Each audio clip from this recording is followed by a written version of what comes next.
Good morning and or good afternoon to all of you that are joining us today.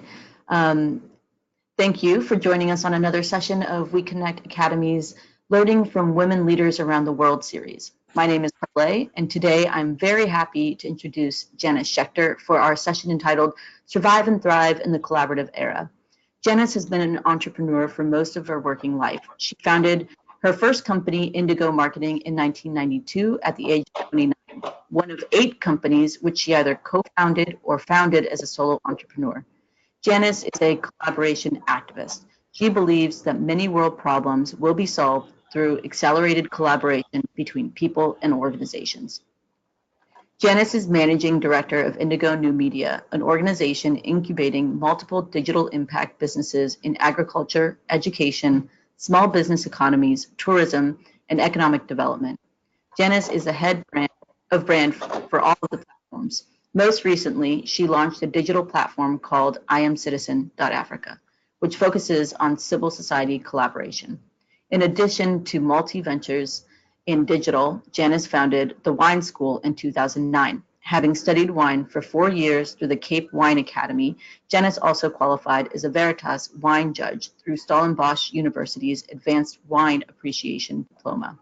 I'll let Janice introduce herself, but I would like to remind all of the attendees that you are muted, and if you have any questions, down in the chat or Q&A boxes, and I'll read them out loud at the end of the webinar.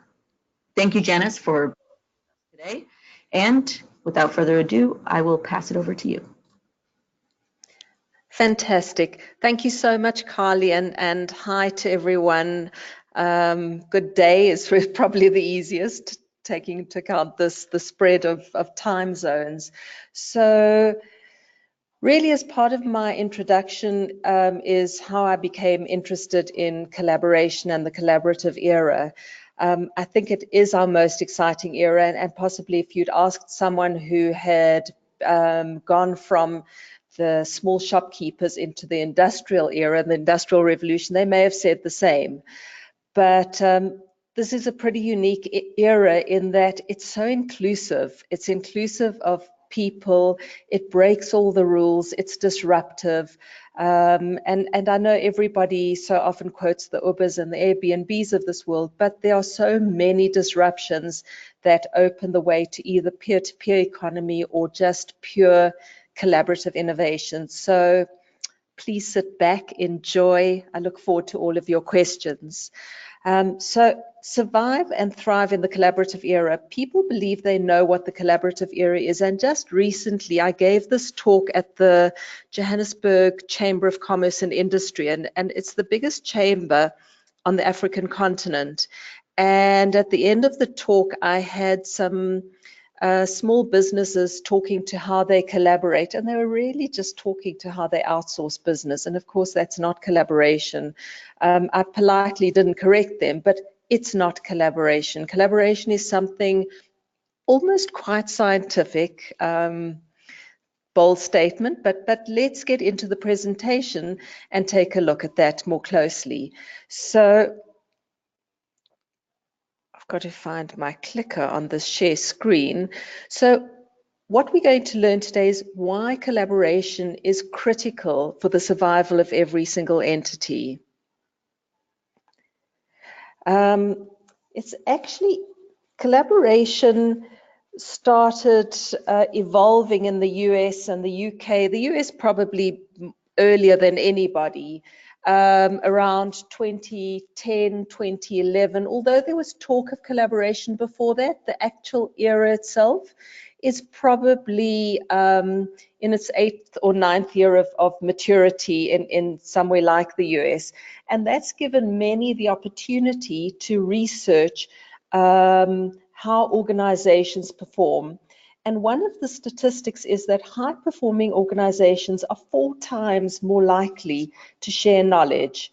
So what does the opposite of knowledge sharing look like?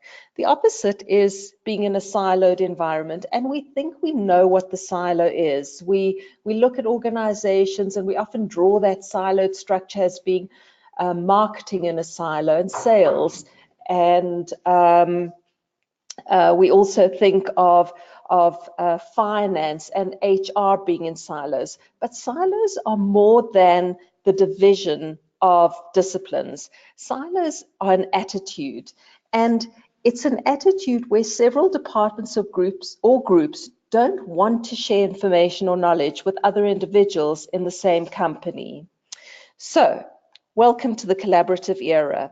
I'm going to go back pre-collaborative era and share an example that will make sense as I share. So in 2003, some atypical cases of pneumonia started appearing in the Guangdong province in China. And in just 7 months, the new virus, which is known as SARS, had infected over 8,000 people in 26 countries and had resulted in 774 deaths.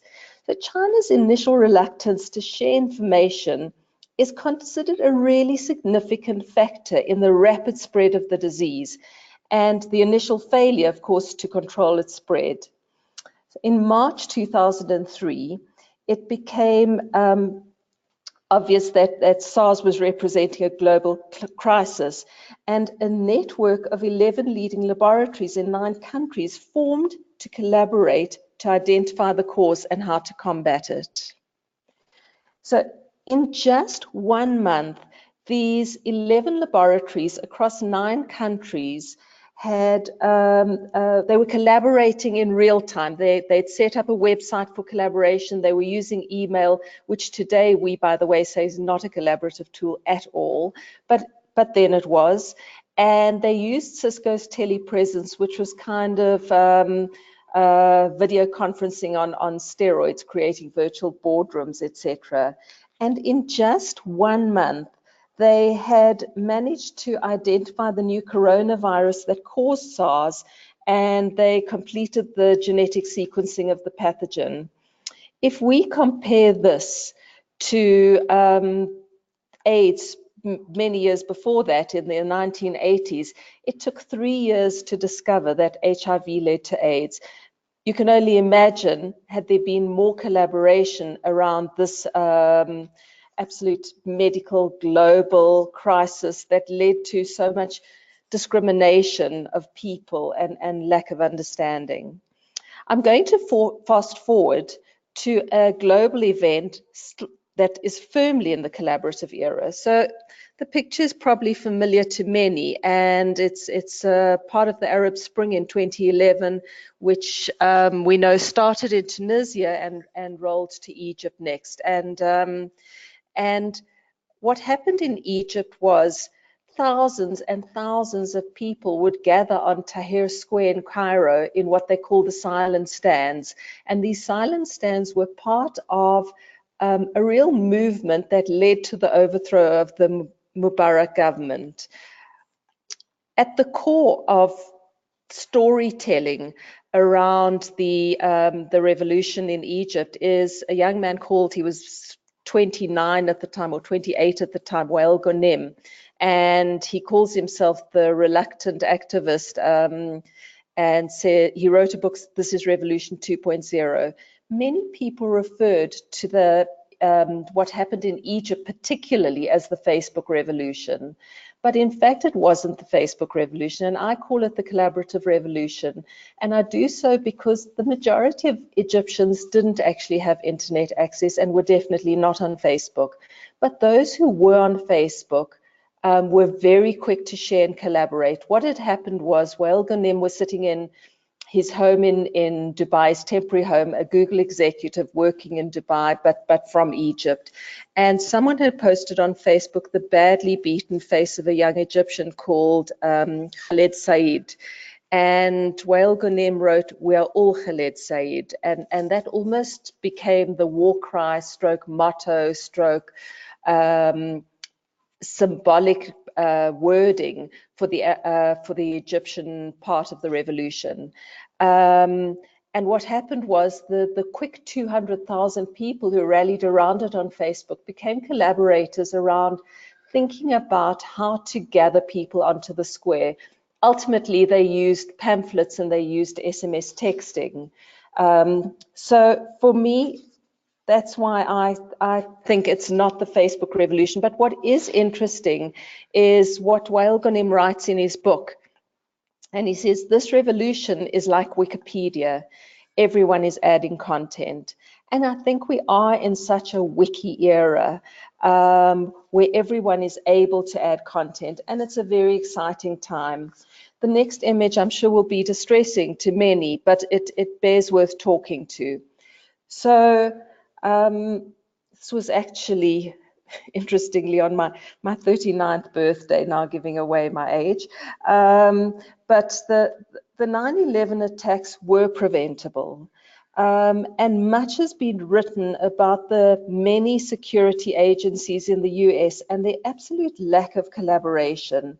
They failed to share intelligence, and there was critical intelligence that we know now related to a number of the hijackers. But this massive failure to collaborate amongst intelligence and government officials was really astounding, and one would hope that the strategic heads went in afterwards, never to let this happen again.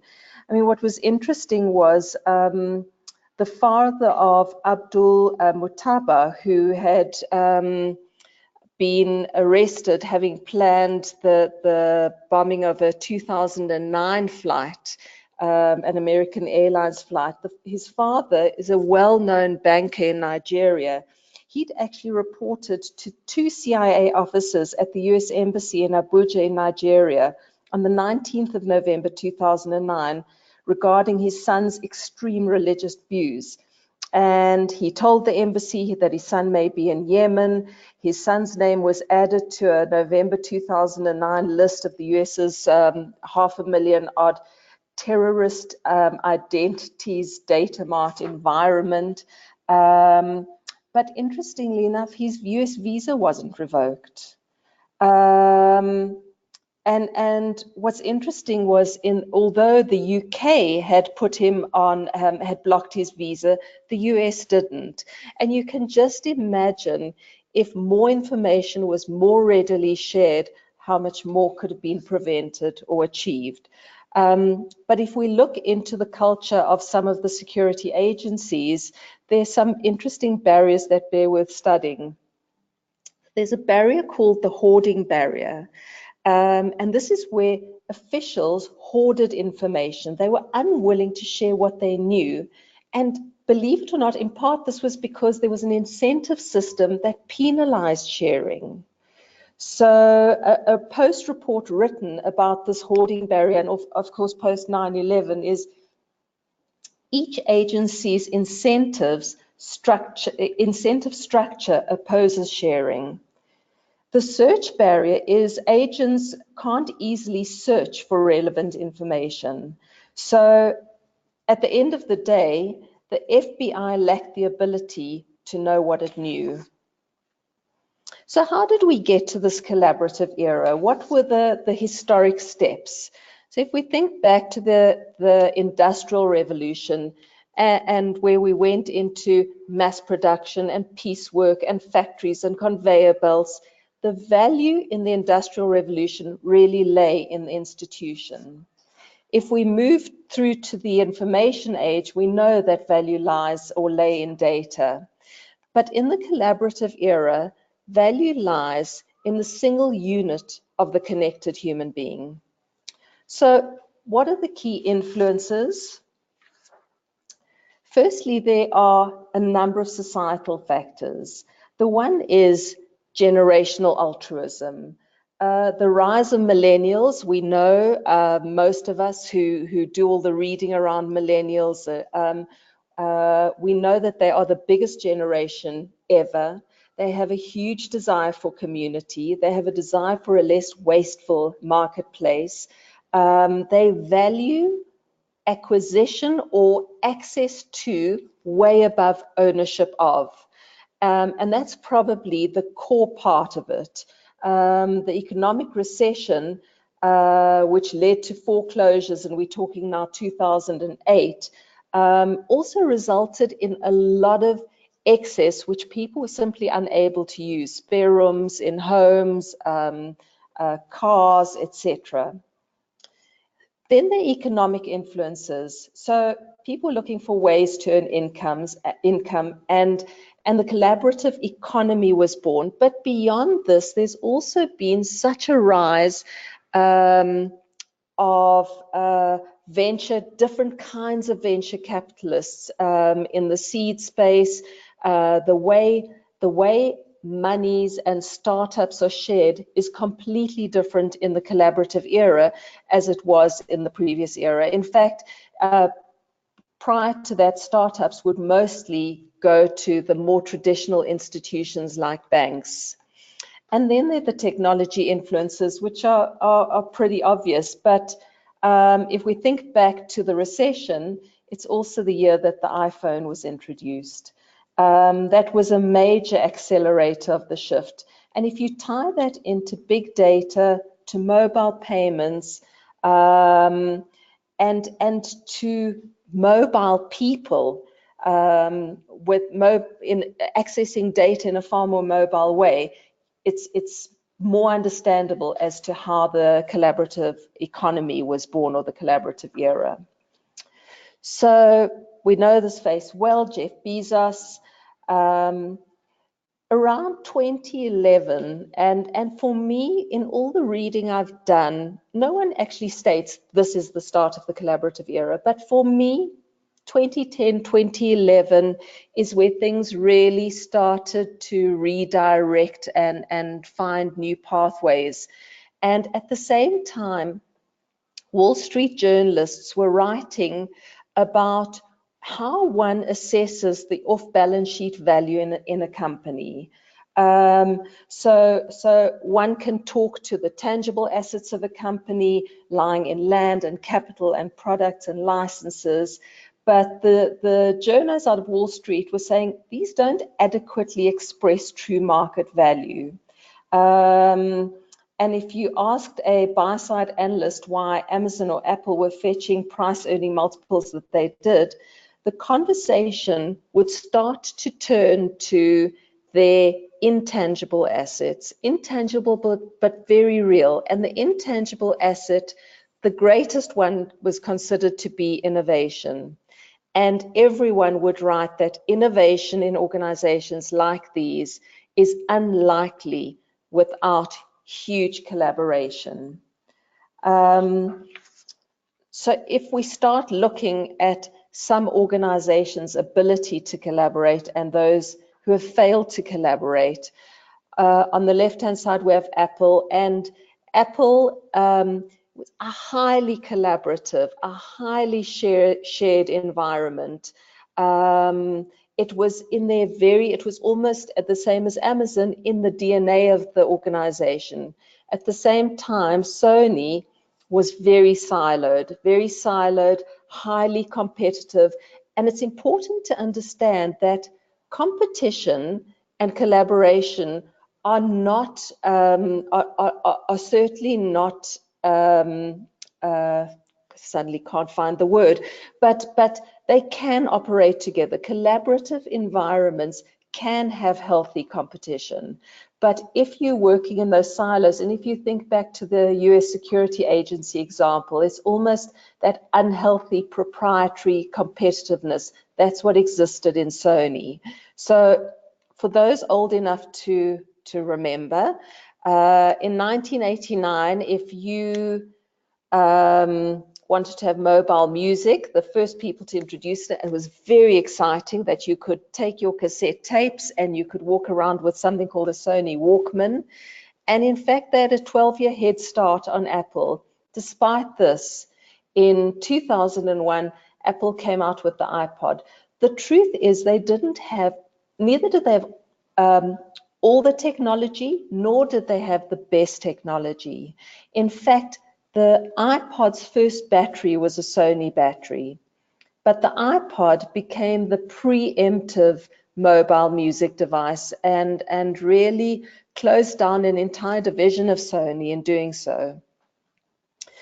Daimler, Chrysler, and Lego, I know, two very, very odd brands to compare, but there are lessons out of both. So the Daimler Chrysler example is actually studied in many, many business schools to this day. And it's studied because it was such a massive economic disaster. So Daimler-Benz, based out of Germany, merged with Chrysler, of course, out of Detroit. And both of them had exceptional skills, talent, innovation. There was every reason that this merger should in fact have succeeded.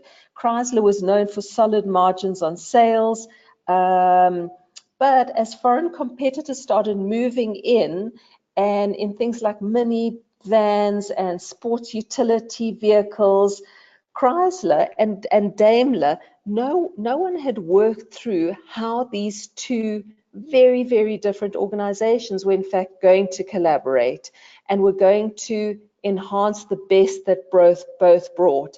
And as a result, they were slow to market, their competitors were faster,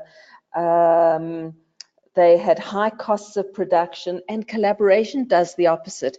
Collaboration needs to reduce production. It needs to produce and quicken R&D. And later I'll share with you a Procter Gamble example that really demonstrates that well. So Daimler Chrysler, really a multi-billion dollar disaster. So much so that Daimler-Benz share price prior to the merger was at $108 per share and dropped to something like 39. So if we look at Lego, what happened with Lego was that Lego was a kid's toy, a very innovative kid's toy. It had global presence. And what happened was some hackers started hacking in and posting their own creations on the Lego website. And Lego had two ways they could have responded to this. Either Lego could have completely firewalled their website and completely controlled who came in, or Lego could open it up. And they could open it up to a collaborative environment. And that's exactly what they did. And in doing so, what Lego did was they expanded their market share into markets they never knew they could have. These included artists and designers and architects. So there are a number of lessons to be learned out of Lego's success. If you start right on the top, resource right, this means put the right people around a community. If you're building collaboration with your customers, start finding a way to bring the right people in to have those conversations. Many organizations, for example, in social media, which I suppose was a very superficial layer of collaboration, but they would kind of take their PR people and put them in. These are not people who understand the building of collaborative communities. So resource right. Utilize weak ties. What that means is if you are going to build that collaborative community that kind of spans from the inside to the outside, those innovators, in the way that Lego had artists and designers, that becomes the cheapest form of R&D with the lowest risk. So that's what utilize weak ties. And in the case studies that I've read, this is the wording they use. I haven't always agreed with it, but I've never found better. So that's utilize the weak ties. Make the rules. So don't invite collaborators in without setting some framework for them. So although collaboration is not a command and control environment, it's quite a free flow environment, there still needs to be structure around it, in that people know they're sharing their ideas, there isn't IP attached to it, they're not going to be signing big NDAs. Make the rules. Win-win. Make sure that there's something in it for everyone. and people don't always, so much research has been done on what rewards should look like.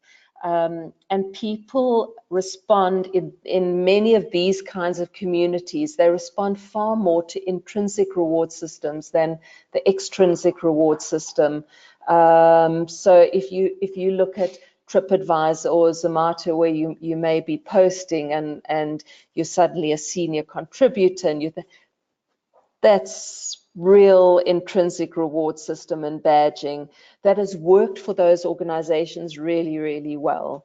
And then, of course, be open. If you're using ideas, acknowledge the ideas, acknowledge the collaboration, etc.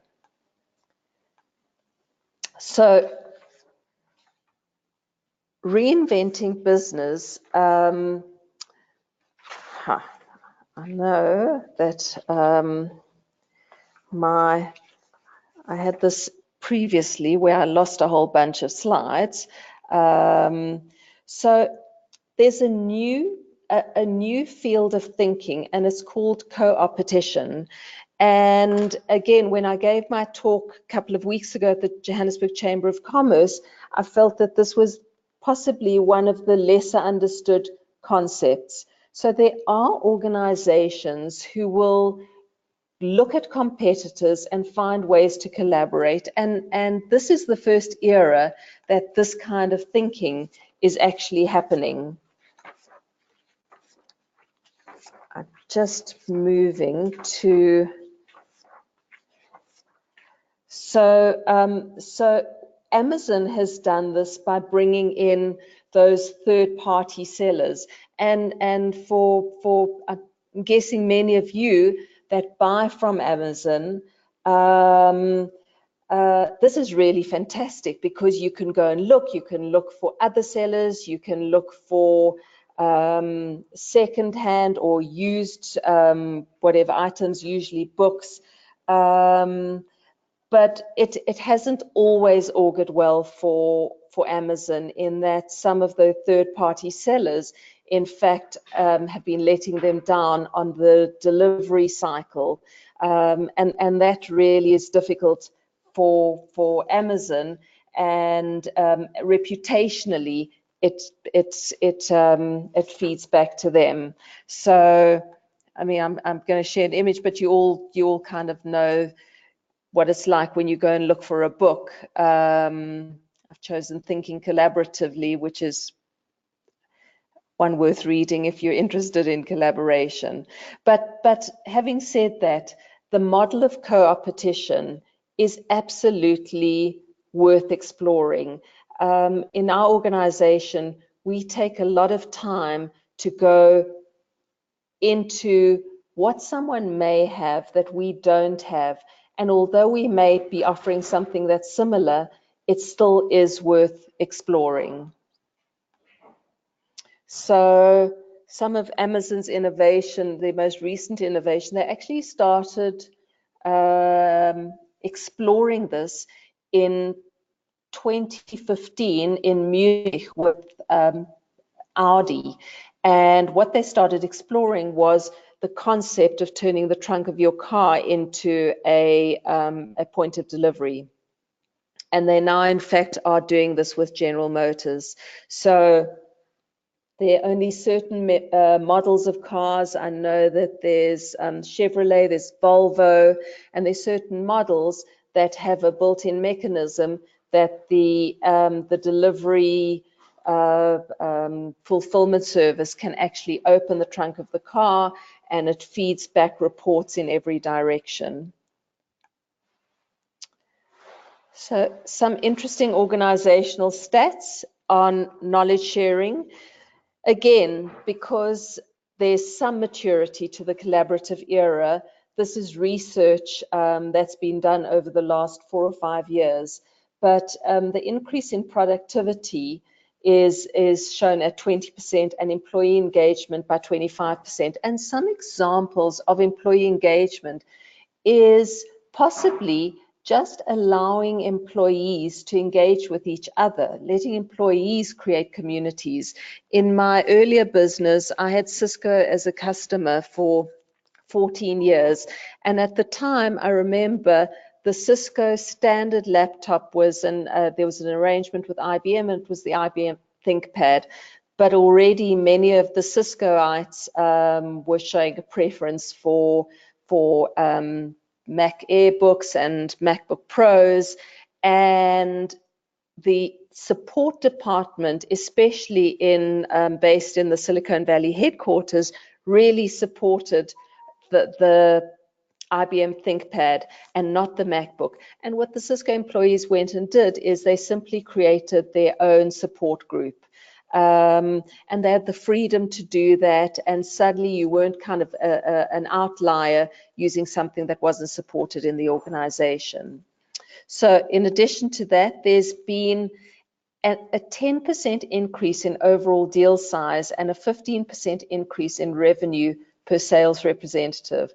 And that's because, so in part, a deal doesn't lie in a silo. A deal may lie so cross-functionally in an organization.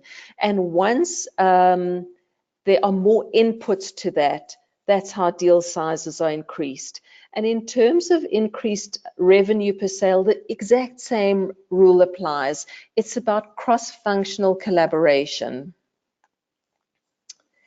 In terms of employee onboarding, the 26%, so I use this in my organization. I always have interns at Indigo. And what we do is we use our platform, our collaborative platform technology, to write up what the interns are doing, and the interns start blogging about what they're learning. And when new interns come in, there's a whole bunch of knowledge for them to tap into.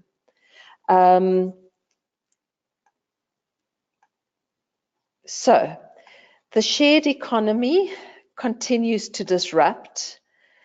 And when I started reading on the peer-to-peer economy specifically and the collaborative era, I came across an amazing innovator, a woman called Robin Chase.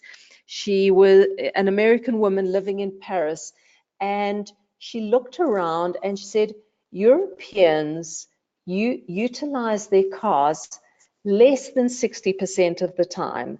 So there's a depreciating asset that is sitting and not being utilized.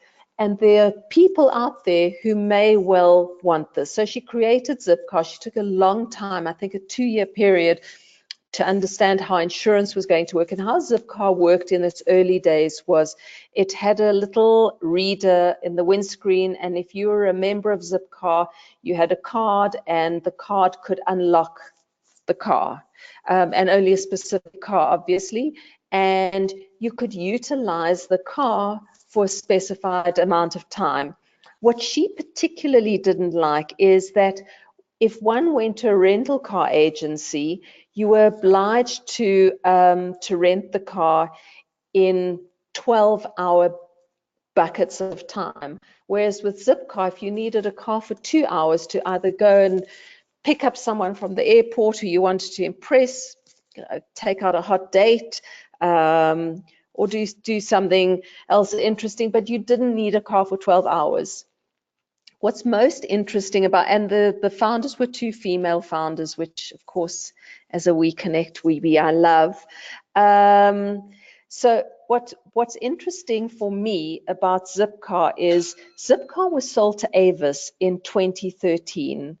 And some people at the time commented that it was a bad sign for innovation, because this was kind of the lean innovator of the collaborative era, Robin Chase and her partner, and they sold out to an old school kind of company that really couldn't innovate and never was going to innovate, and the only way they could bring innovation in was through acquisition, and what would happen to it from there.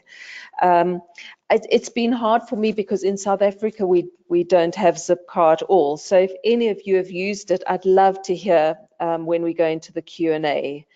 But there is thinking that the only way the Avises and the Hertzes will survive is by acquiring these kind of companies.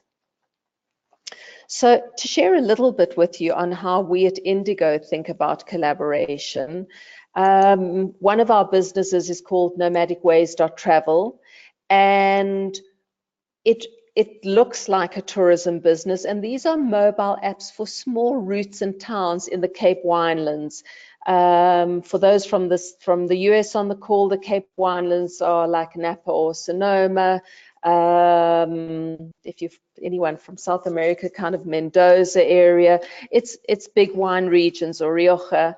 But there are little towns that offer something specific, and you can see what their specific is on the front of their app. So for Wolseley, it's about wine, it's about fruit growing, horse riding, and mountains. But our collaboration was with a government department interested in local economic development. In South Africa, tourism is one of the biggest drivers of job creation, and we have enormous unemployment. So we collaborated with the local district municipality and came up with something. So the collaboration can be thought of between travel and economic development. And what it means is the tiniest enterprise can be, or the most micro business, which may be a pancake maker, local pancake maker, or a bicycle tour operator next to a big spa hotel, they equally have the opportunity to be on the app and to be found by tourists. And of course, that's also driven by the fact that millennials are traveling, they want hyper-local, they want authentic experiences. So trends also feed into this exercise of ours. Apparate is our, and what we do is we build big digital collaborative hubs, but we've chosen to do them very much in impact spaces. So agriculture, local economic development, education, civil society, etc. Apparate is a platform, and if you think of it like a LinkedIn, think of it as the LinkedIn of agriculture. So if you think of the loads of smallholder farmers that exist in Africa, and I'm sure in other areas of the world, but what we found here is there's smallholder farmers that simply stay smallholder farmers. They may be struggling to get access to markets or get their goods to market. They never get a decent offtake agreement for their produce. But if they knew the farmers in their vicinity and they could collaborate and they could jointly put in a bid to meet an offtake agreement, for example, a hotel. So I'll give you the most tangible example. At the WeConnect conference in South Africa on the 1st of June, I met someone from procurement from the Hilton Hotel, and he was telling me the Hilton hotels across South Africa purchase between 800,000 and a million, 1.2 million in fresh fruit and vegetables every month. And they're procuring from an organization called the Fruit Spot, and the Fruit Spot is owned by Walmart. And he said, I'd love to be giving this to smallholder farmers. I don't know how to get to them. I have to think about how we aggregate their services and how they collaborate, etc. And that's, of course, what we do. So we're building smart collaboration in places that will really have impact.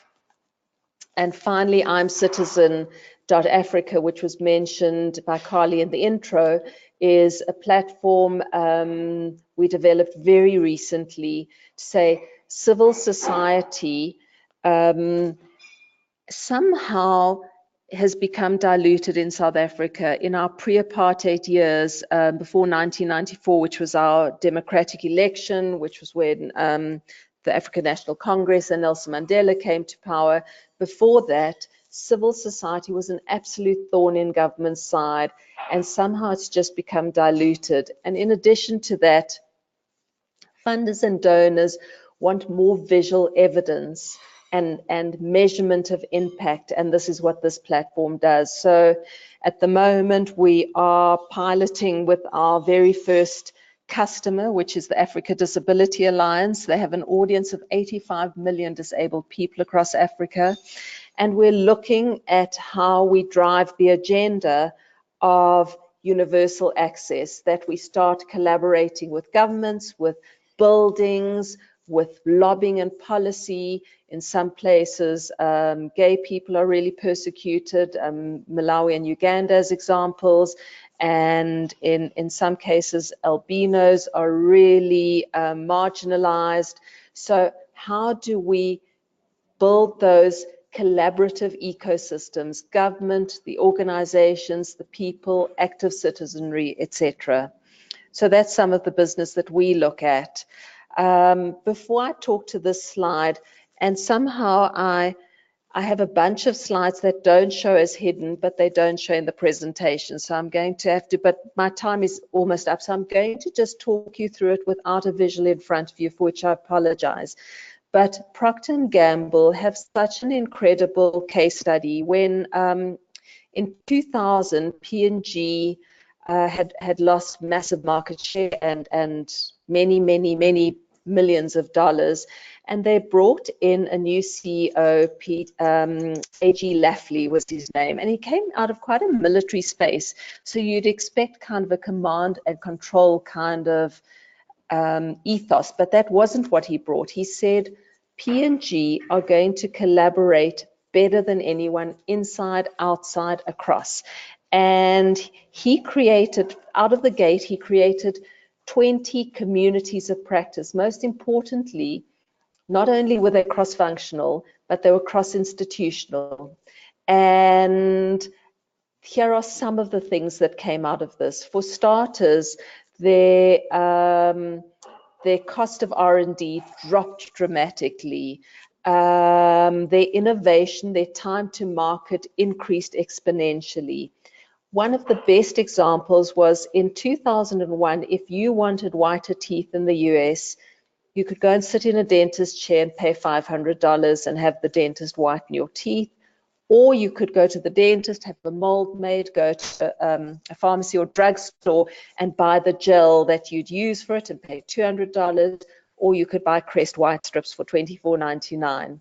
Crest White Strips was an innovation across 3 departments of Procter Gamble. It was the homewares division, which had a good understanding of bleach. It was oral care, of course, and then it was R&D that brought to the party the film technology. So across 3 highly specialized functions that may not have collaborated had this ethos not been injected in Procter & Gamble. They built a business, Crest White Strips, which is, in its first year had a turnover of $200 million. So sorry about the slides that are missing, but I think you hopefully got the story. So just to start wrapping up, what you should leave this webinar thinking about. Collaborative leadership. In organizations, you cannot inject a collaborative culture without collaborative leadership. If at the heads of the organizations, the leaders are not going to engage in sharing or an allowance of sharing and an encouragement of it, it's simply not going to happen.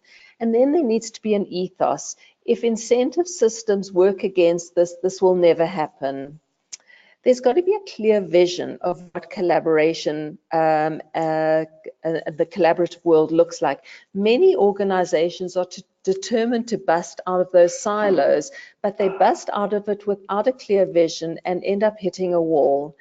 For me, there are 3 key C's. There is Cooppetition, which we spoke about already. Look around you and see how cross-institutionally or with competitors, there is ability to do something in a smarter, faster, cleaner way. Cross-functional goes without saying. That's the silo busting stuff. And then cross-institutional. What's been really interesting in We Connect in South Africa is the organization that runs We Connect here had a day to look at how they could build some collaborative groups. And I decided the group I would join would be an agri group because one of our businesses is in agriculture. We have established ourselves as a non-profit company, and on Wednesday, which was Nelson Mandela's centenary, and in South Africa we have something called Mandela Day, We planted a vegetable garden. We're going to train up our first farming entrepreneur, which is a young woman who's 19 years old. So finding ways to collaborate and creating the platforms. I think women, I'm not saying men are not good, but I think women are great collaborators. And out of We Connect, we have a great collaboration example. So collaboration is an imperative and not an option. Thank you very much. I'm going to mute myself while my dogs make a noise and open to Q&A. Thank you very much for this very insightful presentation, Janice. I do have a question that has come in from the audience. What do you believe the perceived obstacles are to the collaboration? And are we in Africa different to the rest of the world? So I think that it's a great question. The perceived obstacles are fear of sharing ideas. What happens if I share my idea, someone runs with it and doesn't include me? And interestingly enough, non-disclosure agreements in true collaboration are almost never signed. So there simply is, and I think that when one takes the big ideas to the big corporates where collaboration is a lot harder, there's probably greater risk. But I think between organizations such as ours, there's got to be an aspect of trust. So I think a big barrier is fear of idea theft. I'm sorry, I didn't get the Africa question. Are we different, or are we in Africa different to the rest of the world?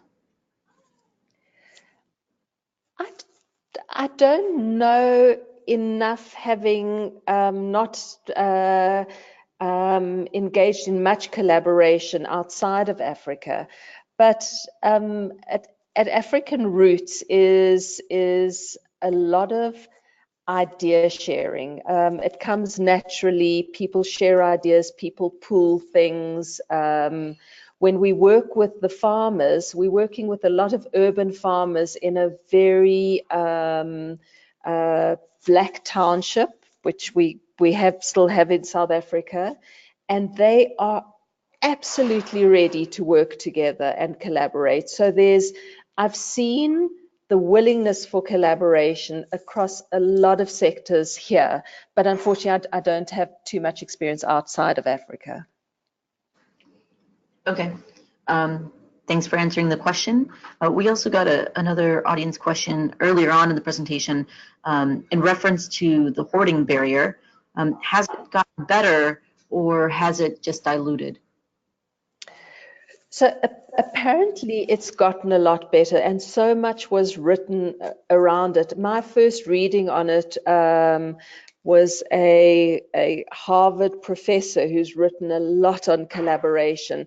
But everything I've written since then is there's absolutely an effort to open up the doors to more sharing. It's quite interesting. If you watch some of the TV shows, there's always, there's someone's a division of the CIA, and then the FBI marches in, and the CIA are very angry.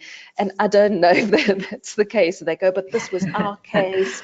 So I've seen that, but according to what I've read, there is definite improvement, and they're using collaborative tools especially to open up information. Okay, great. One of the other questions we got, and I think you did end up touching a little bit on social media, but the question was, what are your thoughts on social media, and is that true collaboration? I think that's a great question. Thank you for that one. So what I think what's unfortunate about social media is what we measure. and the measurements are often referred to as vanity metrics. So a brand gets 1 million likes on Facebook. There's no evidence that those 1 million likes may have been acquired through some kind of incentive, like us and you could win a Ferrari. So for me, definitely not true collaboration.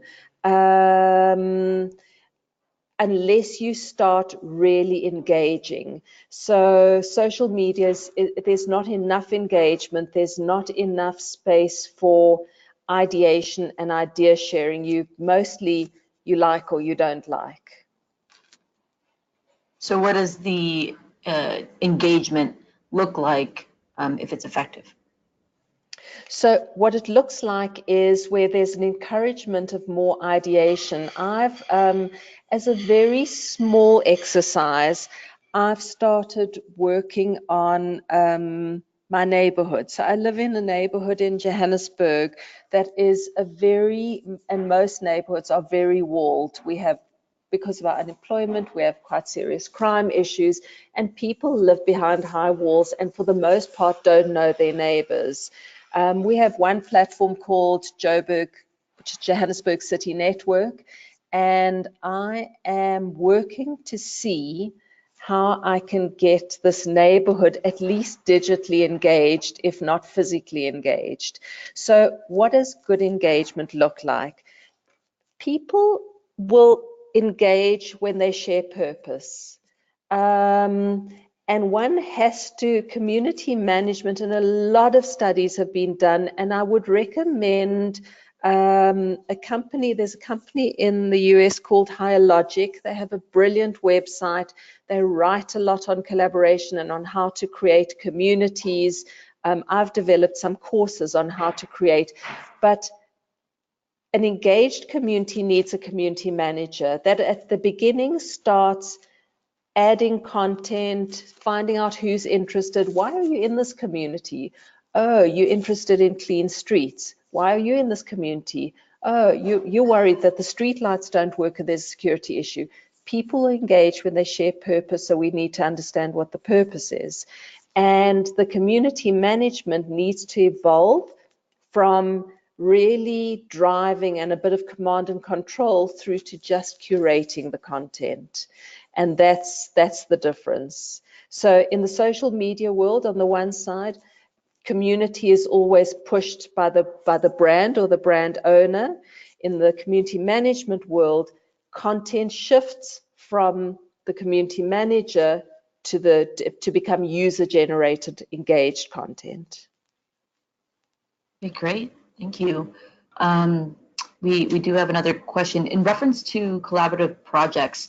You were asked to maybe expand a little on setting the rules in reference to the collaborative projects.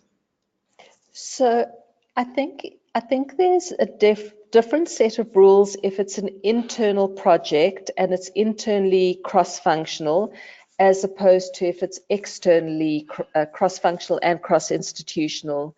On the internal side, what we do is we try to shift ownership of the collaboration, because it's always good to have a project owner.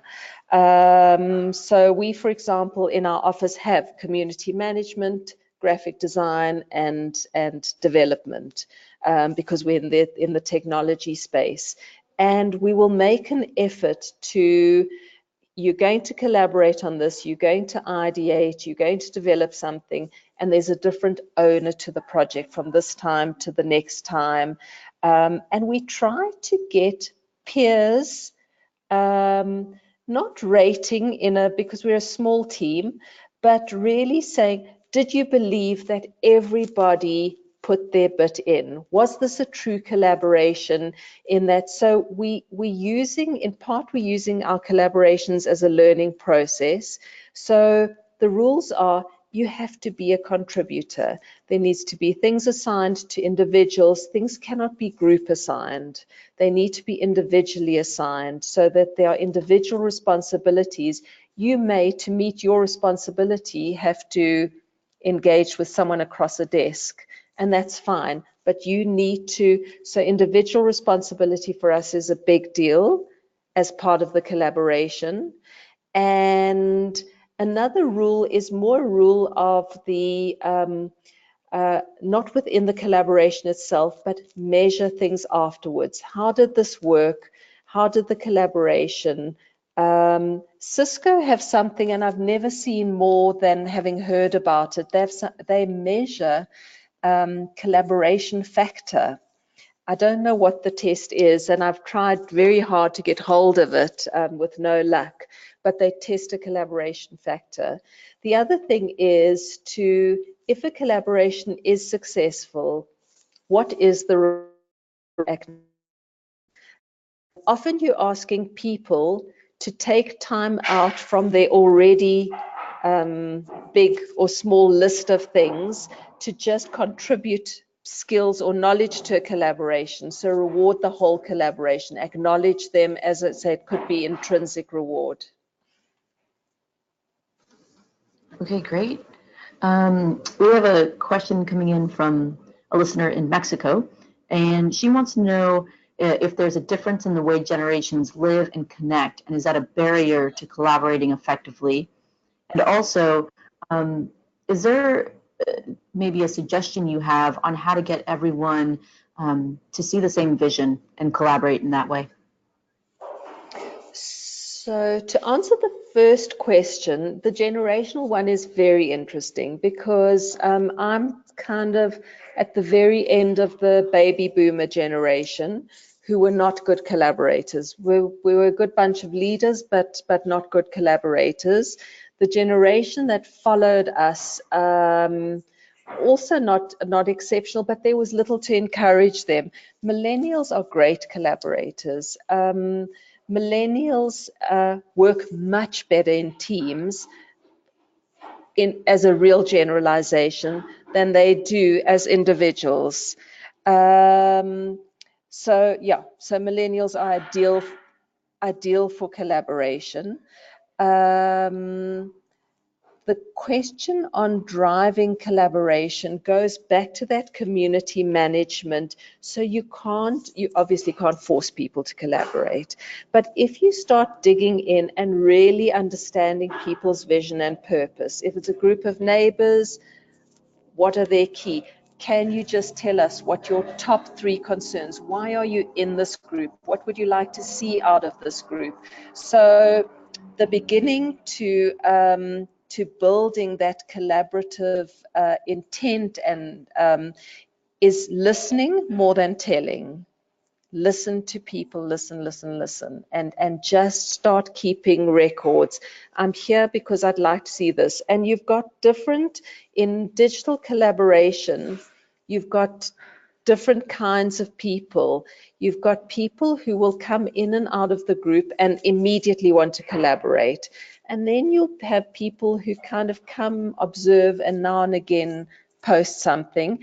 And then you may have people, they call them lurkers, which everyone always laughs at, the kind of people creeping around the group, but they call them lurkers. They're there and you often see them there, but they don't contribute a thing. And as you keep listening and questioning, something may well hit a nerve, hit a passion point, hit a purpose point, and they go, that's what I was waiting for.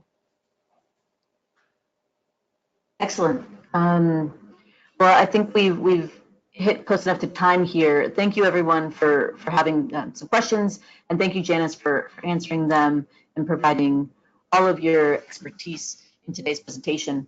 I want to remind everyone that the webinar will be uploaded to the WeConnect Academy YouTube channel, so you can review the information. Following this webinar, you will get a survey, and we always appreciate feedback from our attendees. And so just to mention, Janice, I'm really happy to hear that one of the WeConnect events really helped you engage with one of our corporate members and has provided a solid connection. Great. Yeah, again, thank you very much for sharing your knowledge and your expertise. We really appreciate it. And we look forward to hearing more from you. Thank you very much, and I'll go ahead and end the webinar here. Fantastic. Thank you. I really enjoyed being with you. Thank you, everyone, for attending. All right. Have a good day. Bye-bye. Bye-bye.